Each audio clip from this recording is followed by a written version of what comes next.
অসমৰ সূৰ্যনত আমাৰ শিমলুগুৰিৰ যি বৃদ্ধাশ্ৰম আছে সেই আশ্ৰমত আজি এটা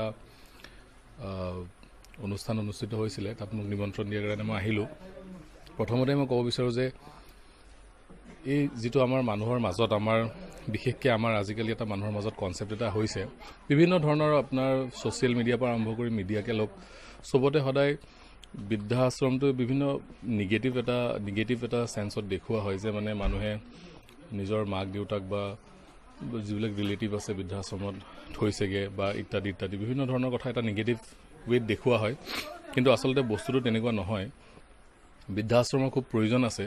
ইয়াত যিবিলাক মানুহ আহে, যিবিলাক মাক বা দেউতাকক নিজৰ ল'ৰা ছোৱালীয়ে ভালকৈ যত্ন লৈ ৰাখিব নোৱাৰে, এনেকুৱা বৃদ্ধাশ্ৰমত আচলতে কিছুমান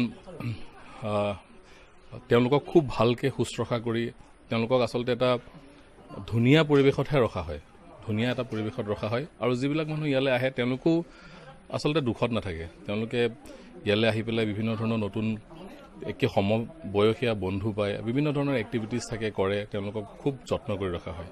গতিকে আমাৰ মাজত যিটো এটা কনচেপ্ট আছে যে বৃদ্ধাশ্ৰম বুলিলে বেয়া বা তেনেকুৱা, সেইটো আচলতে মানুহৰ হ'ব নালাগে। ধন্যবাদ।